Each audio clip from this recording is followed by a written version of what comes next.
And for more on this and to discuss the SCO declaration, the high-stakes bilateral between India and Russia, we're now being joined live by Mark Matthews. He's a managing director at Bank Julius Baer & Co. and a prominent Asian markets expert.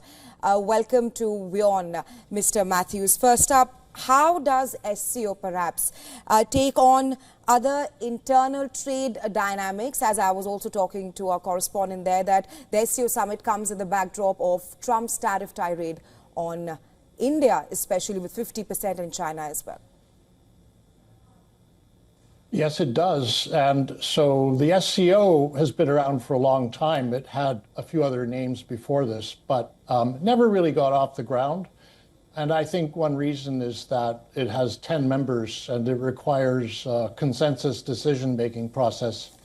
And so it hasn't historically managed to achieve much, but now President Trump has made so many people angry, maybe it will. I do think, though, that from India's perspective, it would be preferable to, how should I say, seek better trade, not only with China and Russia, by all means with China and Russia, but with many other countries. And Russia's economy is about $2 trillion, which is approximately the same as Canada or Brazil. The European economy is $20 trillion. Japan is $5 trillion. So India should diversify its trade relationship. But I think really with many other parts of the world, not just not just China and Russia, and of course the rest of the emerging world is a big place too. The other thing I would say is, in my own experience, when India gets problems like this, it tends to enact reforms and comes out even stronger. Most notably, of course, the balance of payments crisis in 1991, which resulted in getting rid of the license system and deregulating markets and opening up to foreign investment. So I'm hopeful if this does drag on, the poor relations between the U.S. and India, that it will inspire India to do more pro-market reform. And I think ultimately, if we look back on it, it could end up being a good thing. Right, Mr. Matthews. While trade and economy was also one of the major themes of the SCO Summit there, the question, of course, being that can the Shanghai Cooperation Organization survive Trump bullying at this point of time? And also, can it actually walk the talk where China says that SCO bears greater responsibility for keeping peace?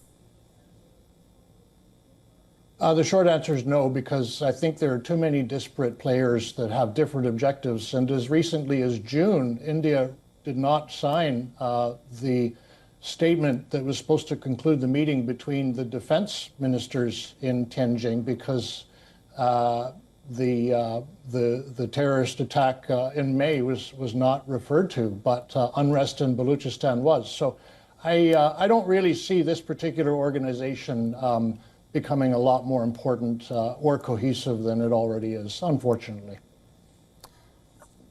You say that despite the bonhomie that we witnessed between Russia, India and China, which comes in the backdrop of Trump's tariff tirade on India and China?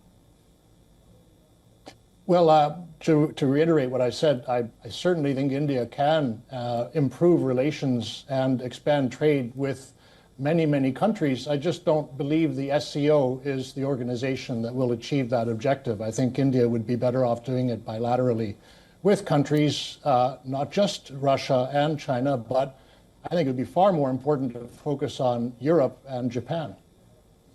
Right. I also want to ask you on India-China trade partnership and any caution that you want to set across.